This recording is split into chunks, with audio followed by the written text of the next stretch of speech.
Hey guys, as you can see, we're back working on the wagon today because, well, we did something stupid. So, we were in a rush to sort of get everything together, and when I started looking over the engine, I looked at the freeze plugs, and they looked fine. They looked like they'd been replaced not too long ago. So I said, you know what, I'll save myself the hassle. Those freeze plugs look alright, we'll just keep pushing and get this motor in. I didn't have any freeze plugs to put in. So we got everything buttoned up. As you can see, all the wiring's done. We were getting ready to fire this thing up. We put the coolant in, and of course the passenger side freeze plugs, well, they started leaking. So what we're going to have to do today is undo all the hard work we did so that we can get at the freeze plugs. We're going to do it inside with the motor in the car. We're not going to take the motor back out. Just because, well, I'm stubborn. So we're going to take apart a bunch of stuff to get access at the freeze plugs, and then I went ahead and got some new brass freeze plugs. We're going to put those in, and I'll show you guys how that works. I haven't decided if I'm going to replace all of them or if I'm going to continue on my streak of dumbness, replace only the ones that were leaking so that other ones can leak later, and I'll have to do this again. So we'll have to see what I do for that. And well, I guess we'll find out together. But at least it's really hot and humid in the shop, so that'll make this way more fun. No, not really. So I already drained the radiator. There's still going to be coolant in the block that we'll fight with, so we'll have to take a shower in that as we go. And then we'll at least take a look at the other freeze plugs while we're in there and figure out whether or not we're going to replace them. So I'm going to go ahead and get this thing disassembled a little bit more. While we're at it, I went ahead and bought another intake to put on it. So we're going to swap this intake out.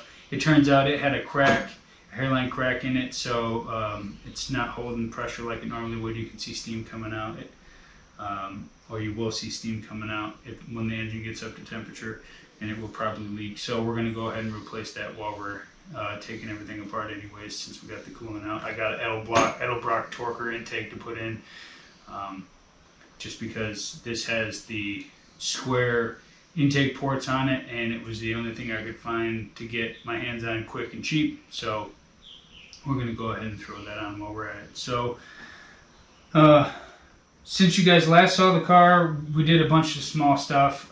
This interior is back in it. I put new carpet in and got that fitted. We did some repairs to the seats to fix some holes in the cover and did small stuff, trim, door handles, window handles. I put a different steering wheel in it because the one we had was missing most of the horn components, and then wrapped up the rest of the wiring on the car. So everything's ready to go. As soon as we get this freeze plug issue taken care of, we can take it out and start doing some test and tune on it, see if there's any other issues, any electrical gremlins or anything like that we need to take care of. And then at some point we're going to have to figure out the AC componentry and how we're going to make that work so that we can have AC in this car. But I'll go ahead and start taking this thing apart and show you guys what we're working with. So.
Alright guys, so we got the old intake manifold off. Like I said, I got this Edelbrock Torker intake manifold to put on. It was really just, I could get my hands on it pretty fast, and it was, you know, under 200 bucks.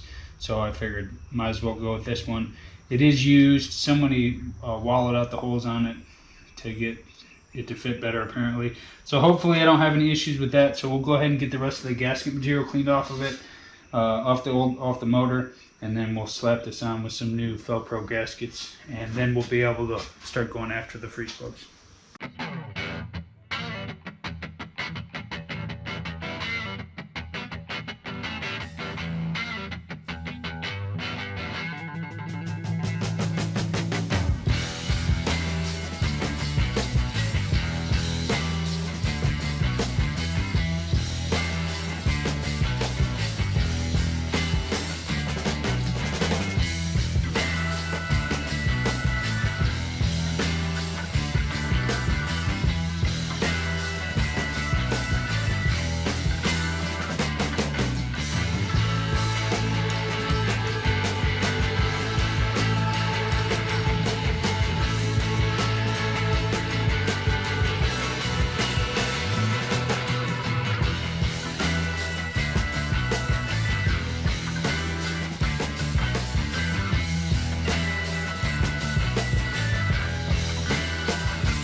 Wanted to get you guys in here to show you what I'm looking at. So I know I saw it leaking on the passenger side of the block when I put coolant in, but as I was tapping this rearmost freeze plug up there, you can see right there where I was tapping on it, it started raining between the transmission and the engine, and that's always good. So it looks like, I'm not sure, you know, why one caused the other one to start leaking more again, but obviously we got a problem with those freeze plugs that are between the flex plate and the motor. So we're going to have to get at those ones on the back of the block, which means the transmission is going to have to come out. So that's going to be a lot of fun. Not at all. So we'll go ahead and start tearing into it. Alright guys, I thought I would show you what we're working with here. We got the transmission out, obviously took the flex plate off so that we could get to the back of the block here. This was the side where it was leaking the worst, and as you can see, as I started to tap this one out, it broke right through, so it's probably corroded on the back side, which is funny because they looked really good when I painted it. Obviously from the outside you wouldn't see the corrosion that was on the inside. When I started pulling some of the other blocks out, there's quite a bit of like sediment and stuff in the block. So I decided I'd just go ahead and replace all of these, just because I might as well, since I'm already in here. And like I said, as I started tapping on this one, you can see, I'll some light so you guys can see what we're talking about here. So you can see how there's a big giant hole in that freeze plug. As soon as I started tapping on it, it started coming apart. So, you know, I wish I'd have done this before I put the motor in, obviously, but we're going to go ahead and take care of it now so we don't have to worry about it later. And like I said, we'll go ahead and replace all the freeze plugs while we're at it. But I just thought I'd show you guys what we're working with. And I'll see if any of these other ones are corroded while we're in here, and we'll go ahead and replace them. Well, I'll show you guys what we're up to here. We already got the one side out, and I'll show you how to do this on the back where there's a lot of room around it, so you can see how I do it. There's a billion different ways to do it. This is just one way of doing it. So I like to take you can use a punch and hit it on this face here. You can be real careful and hit it with a screwdriver around the edge. Sometimes you hit it with a punch, it'll go through. As you can see, this was the one on the other side. You can see how, you know, it was, these are the brass ones, so they aren't, you know, as durable as the steel ones, obviously. But you hit it with a punch too hard and you can punch through, then you're going to make a mess. You don't want any of these pieces down in the block, obviously. So one way you can do this is with a screwdriver and a hammer. And the key is you don't want to drop this down inside the block. On the back, the water passages are big enough. You can get your hand in there and you can fish it out if you have to. On the sides, there's all kinds of protrusions inside the block for the cylinders and everything, obviously. So it's harder to get one out if you drop it. So the key is to try to loosen it up in a manner in which you can grab it and it doesn't fall back down in the block. So what I like to do is I'll carefully run a hammer and screwdriver on this edge to punch it in, and I'm going to leave it so that it still has an interference fit with the block. That way it doesn't fall back down inside. It's, like I said, it's really important on the sides. Once I do that, I'm going to grab it with a vice grip so I can't lose it, and then I'll use a pry bar or whatever I can get in there to get me some leverage to help pull it back through the block. Obviously they're fairly close in diameter, so it's you know, going to take a little bit of force to get it back through the block, but I'll show you what I mean here as we do this. So just pick a side and try to maintain working with that one side, and if you're going to do it this way, you got to be gentle. So the key is to be gentle as you're doing this. You don't want to mar up the block because then it's never going to seal. So you want to make sure you're only hitting the freeze plug so that you don't damage the block, like I said. So we'll take a screwdriver and we'll work it around here, staying only to the one side.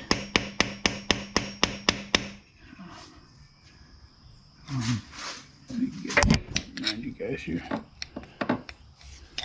Get this out of your face.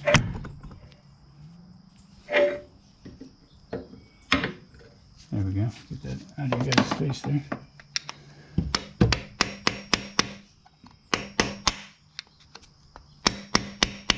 As you can see, we're slowly working it into the block,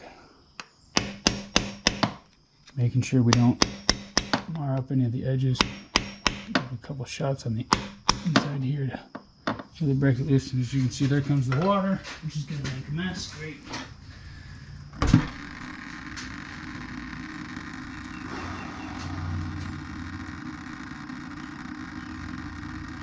Obviously, you want to have a bucket around so you can catch this water as it comes out. Sure makes me feel like I have to pee, doesn't it? Tap on this a little bit more, make sure we get the water out.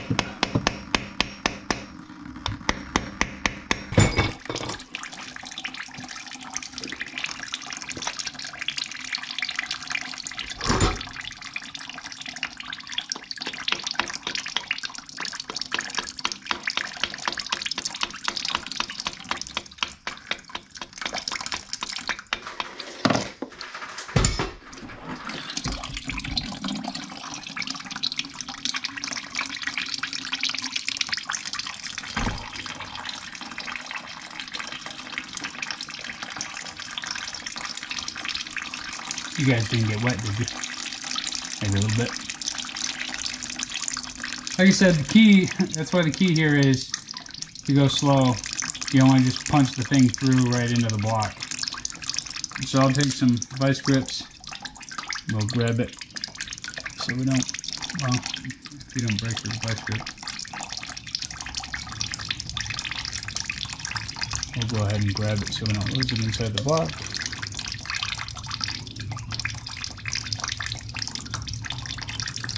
Except that's not tight enough.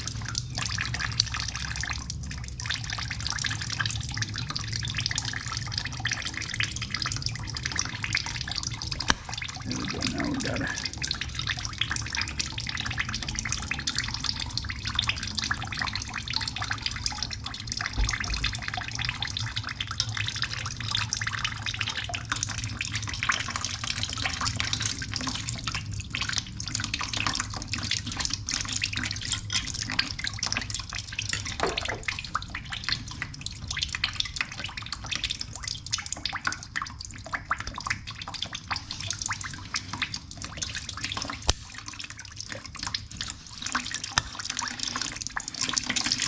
Get the rest of this water out of here.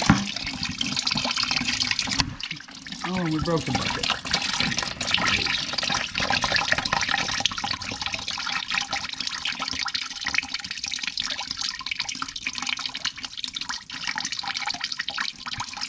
That's why we can't have nice things.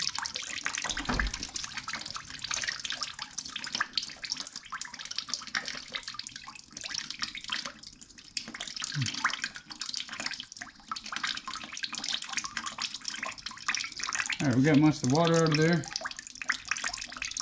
Somewhere I had. And then for these, I'll use this pry bar just because it, you know, has a nice 90 on it. Gives me some leverage. You just kind of slowly pry it out of the block.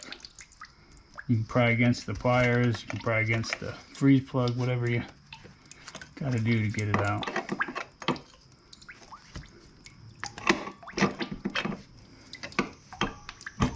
You see, now that one's all the way out, so not too bad. Like I said,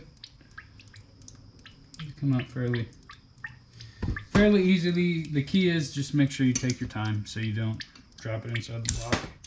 You can get it back out, so don't panic if you do. I've dropped them back inside the block before, not paying attention to what I was doing. So you can get it back out. It's just kind of a pain in the butt, especially if you're doing it on the side of the block. You'll be sitting there fishing at it for a while, especially if you got big sausage Twinkie fingers.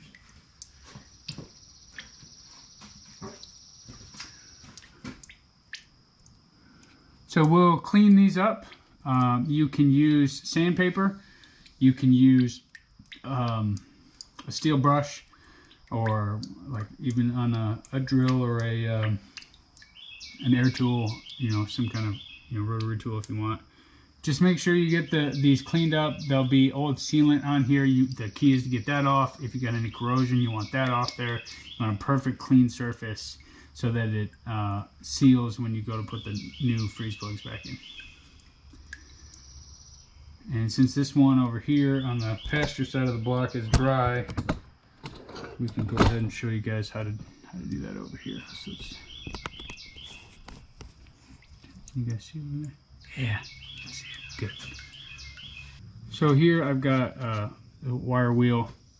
This one won't work because it's too big, but it'll work on this one up here because it's roughly about the same size. We got a smaller one we'll use.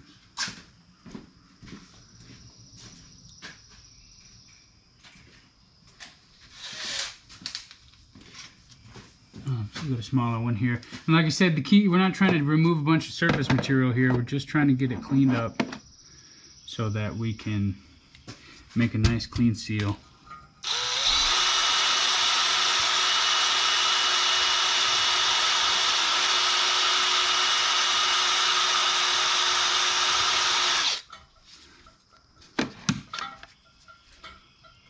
We get all the old paint and dirt, grease, whatever sealant is in there.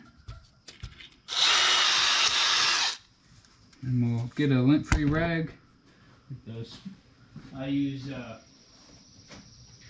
These blue Scotch shop towels, just because they're cheap and easy to get. We'll run it around in here. See, this is all the crap that's on the inside of that. That's what you want to get rid of.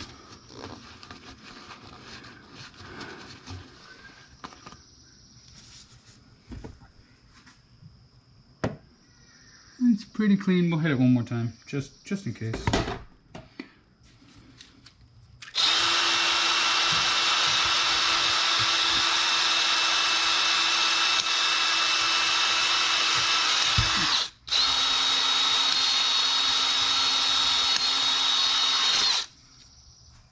You don't need a bunch of speed. You don't need to go in there trying to take a bunch of material off. You just want to get it cleaned up. So they make all kinds of fancy installer tools to do this, and I have some. You can also use a socket. Just pick something that's about just a small amount under the. Pick something that's obviously close to the inner diameter of the freeze plug. As you can see, I got some like flashing or something here that's going to make it a little bit more difficult to put this plug in. So we'll probably get rid of that before I install this plug.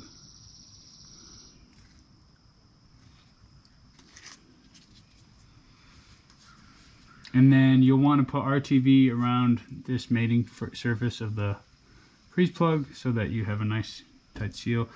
I use the red high temp just because that's what I have always used. You could probably get away with the black, but the red, is definitely going to hold up a little bit longer. If the black were to get super hot, you wouldn't have to worry about burning it up that way. Like if you were to overheat the motor or something, that would be bad for other reasons. But like I said, I use the red just because that's what I've always used. So went ahead and put the Permatex gasket maker around it. I put a lot on just because anything worth doing is worth overdoing. And then you'll go ahead and set it up in here. Try to keep it sort of even just to make your job easier. And then there's a beveled surface, chamfer, whatever fancy term you want to call it. And that's what you're trying to get this into. And you want to make sure you get it in there evenly. Like I said, you can do this with a socket, any number of things. This is a freeze plug installer, but it helps you get it in even.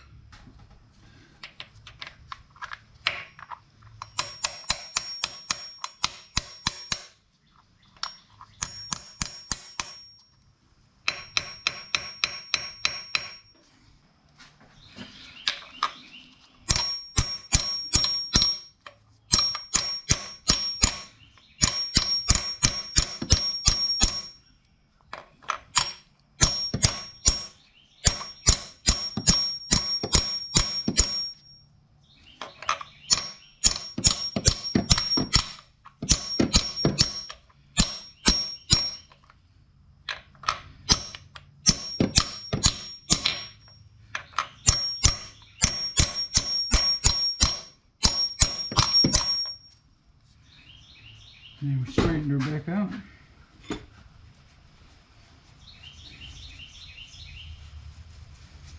Sometimes it works better if you use something that's not the right tool, which is sad and depressing.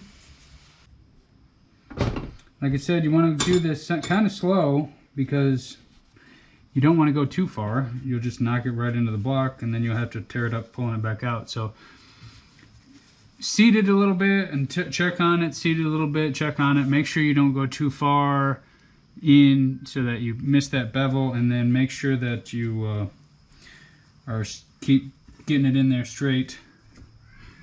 So you can see this one keeps trying to get a little bit crooked just because I don't have great clearance around the firewall.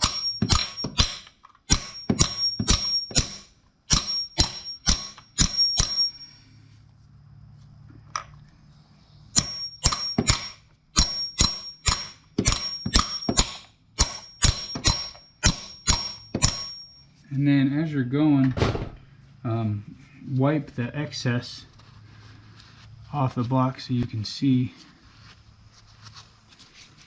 how you're doing against that bevel. As you can see, we still got a little ways to go.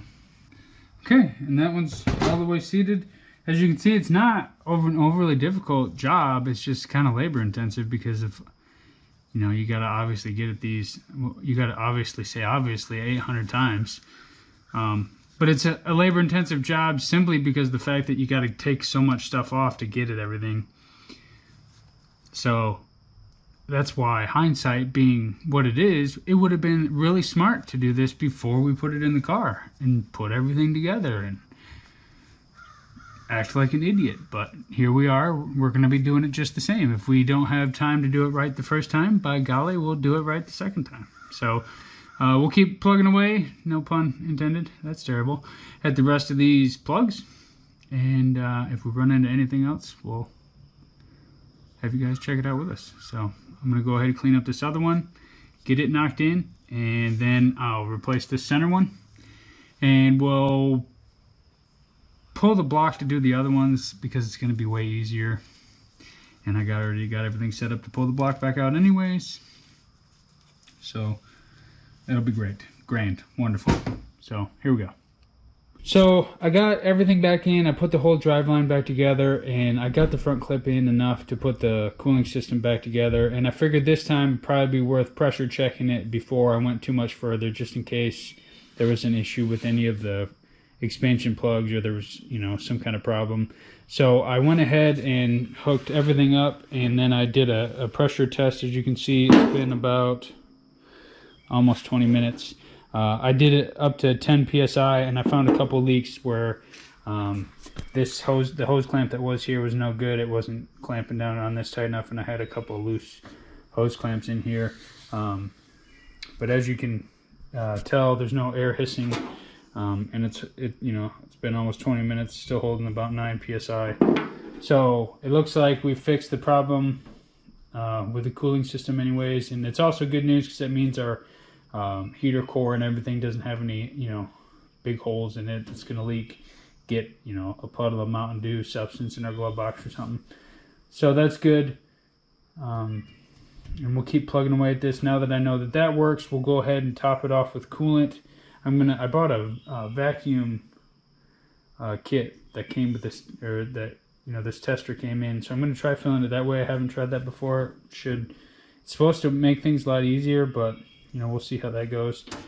And then I put in a different dipstick because the one I had wasn't working with my oil pan, so that's here. I got a new trans fluid dipstick, that's here. I still got to throw the distributor in and get everything timed properly, so I'm going to recheck top dead center. The steering shaft is back in.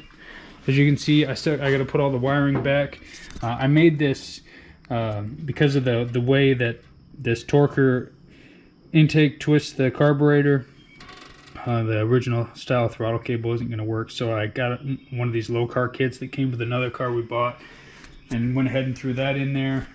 So we'll go ahead and keep plugging away at this thing and putting it back together.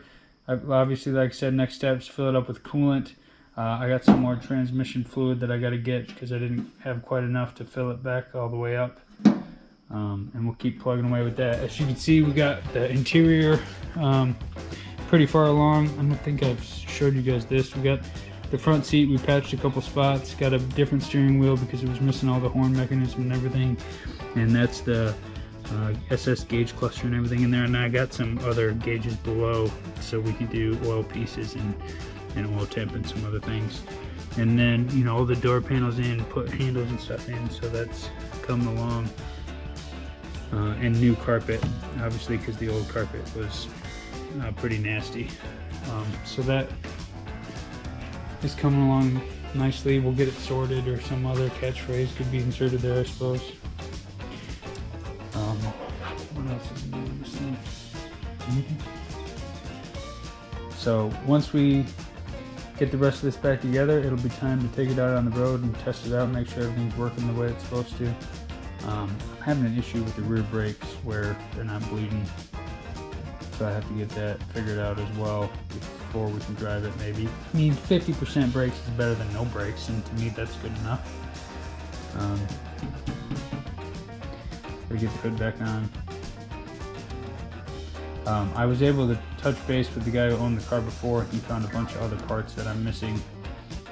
So we're gonna meet up and exchange all that stuff. So I'll take you guys along for that too. Appreciate you guys checking out the channel, and as always, let me know if you got any questions or comments, and we'll see you on the next one. Thanks.